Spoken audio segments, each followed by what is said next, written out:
Salve galera, e aí, como é que vocês estão? Tudo bem com vocês? Mais um vídeo aqui do canal Brown Fogo. Absolutamente tudo sobre Botafogo de Futebol e Regatas, né? Estamos aqui, cara, a caminho do aeroporto, né? Mas não tem nada a ver com Botafogo, não. Bate e volta pro São Paulo e aí amanhã estaremos já, né? Nesta quinta-feira estaremos aqui no Rio de Janeiro já preparados para Botafogo e LDU, beleza? Ontem a gente falou muito sobre Copa do Brasil, Botafogo e Vasco, né? O chaveamento da Copa do Brasil, que assim, digamos, ficou bem acessível, né? Acho que é importante falar dessa forma, né? Quando a gente fala que é acessível, não é que tá fácil, pelo contrário, nem o confronto com o Vasco vai ser fácil. Quem dirá pegar um Fluminense ou um Bahia nas semifinais. Fluminense sendo clássico, né? Inclusive, o curioso, né? Porque o que tá se falando aí que o Bahia é mais time que o Fluminense. Eu até... Talvez eu concorde, né? Mas ontem, por exemplo, o Fluminense ganhou, né, do América de Cali, que eliminou o Bahia, até com certa facilidade.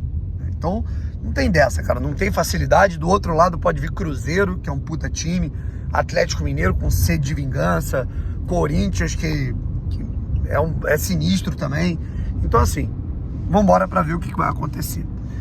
Se inscreve aqui no canal, deixa o seu like, ativa o sininho pra você não perder nenhuma novidade.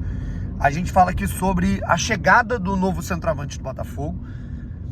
A entrevista um pouco assim, um determinado balde de água fria aí na torcida do Botafogo. Uma entrevista do Léo Coelho, né, que é um dos executivos ali, o gerente de futebol do Botafogo, né, que hoje, digamos assim, que ele executa uma função que era do Mazuco, né, e temos também a situação da ponta direita, né?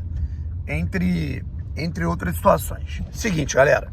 Primeiro de tudo, a chegada do Cris Ramos, né? Ele era aguardado na segunda-feira, acabou que atrasou um pouco, né? E ele chegou ontem à noite, nesta terça-feira à noite. Chegou muito entusiasmado. Você vê um maluco ali, o vídeo tá circulando nas redes sociais, o cara alto pra cacete, 1,94 m, né? Mesmo assim, ele é um cara que tem um sprint, uma arrancada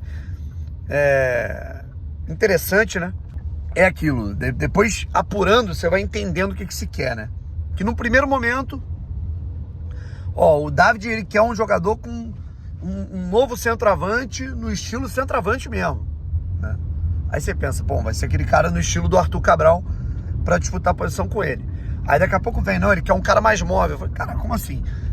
É um cara que ele é alto, ele tem a estatura, ele joga de costas, é o pivô, mas ele também tem a passada larga, né? E aí, cara, ele chega e inclusive falou bastante do futebol sul-americano, falou bastante que acompanha, né? O Cris Ramos chega no primeiro momento por empréstimo do Cádiz com opção de compra, o que atesta um aspecto de oportunidade de mercado, beleza? Que é basicamente o que a gente viu com o Neto, né? O Neto é um jogador que era uma oportunidade de mercado. O Botafogo não gastaria com transfer, como, por exemplo, teria de gastar com o Carlos Miguel, beleza? A mesma coisa vale aí pro Cris Ramos. O Botafogo com metas, né, que são fáceis de serem batidas, ele vai ter que pagar lá na frente. De todo modo, o Botafogo, ele vai ter uma situação aí de trazer dois jogadores que num primeiro momento não se precisa pagar por eles. O goleiro Neto e o Cris Ramos, centroavante. Fica faltando o zagueiro, que eu acho que vai ser nos mesmos moldes, e é por isso que tá demorando tanto, né? No primeiro momento, Dantas, 8 milhões de reais. O Novo Horizontino queria garantir do pagamento rápido, não aconteceu. Aí agora, 3 opções: o Gabriel Bahia, o Alex Vinícius e o Gustavo Medina. E parece que o Alex é, né, digamos assim, o super plano A. É muito acima do Gustavo e do Gabriel. Só que o Atlético Goianiense também quer grana. O Botafogo quer esse molde, esse modelo talvez do empréstimo com opção de compra, beleza? Enfim, o Botafogo busca esse zagueiro destro. E o Léo Coelho deu essa entrevista primeiro, né, falando sobre a questão dele dizer da Copa do Brasil, né, o que vai jogar no Maracanã. Vamos explicar aqui o que aconteceu. Foi uma pergunta, cara, de um repórter, eu acho que o Léo Coelho, ele estava meio desatento no que exatamente estava sendo perguntado. Eu acho que o repórter pergunta uma coisa, o Léo Coelho entende mais ou menos outra, e além disso, a fala é tirada de contexto pela ESPN e replicada pelos portais que cobrem o Botafogo, né? Quando eu vi essa porra, o diretor do Botafogo não descarta 2 jogos do Maracanã. Falei, porra, que porra é essa, cara? O Léo Coelho tá maluco? Jogo no Maracanã, tendo o Nilton Santos a nosso favor com um fator casa, né? Enfim, aí depois foi ver, cara, realmente não foi isso que ele falou, né? O que ele disse é, se um dos jogos for no Maracanã, se o Vasco quiser mandar o seu jogo no Maracanã, é um fato de se pensar. O Botafogo não se opõe. Eu acho que o Botafogo não se opõe nem a jogar no Maracanã e nem em São Januário, no mando do Vasco. De qualquer maneira, o Botafogo se sente seguro. Botafogo e Vasco é um clássico tranquilo para as torcidas. Enfim, acho que o Vasco vai querer mandar esse jogo em São Januário, é o seu fator casa também. Só que no Nilton Santos ele falou, ó, o jogo do Botafogo é no Nilton Santos. A grande questão é, esse jogo não pode ser no dia 9 de setembro, né? Porque no dia 9 de setembro tem show no Nilton Santos. Então seria muito importante o Botafogo, esse jogo ser ou no dia 10 ou no dia 11, para dar tempo de reorganizar tudo, situação ali de, né, do show e tudo mais, para que o Botafogo consiga de fato jogar no Nilton Santos, e isso não tem dúvida que vai acontecer, beleza? Então assim, descarta essa possibilidade aí de 2 jogos no Maracanã. É um jogo em São Januário, creio eu, e o outro jogo no Nilton Santos. O primeiro jogo, provavelmente no dia 27 de agosto, beleza? Em São Januário. E provavelmente o outro jogo no dia 10 de setembro, tá? 10 ou 11, beleza? No Nilton Santos. E agora a gente fala aqui sobre outra fala do Léo Coelho, que foi sobre ponta direita.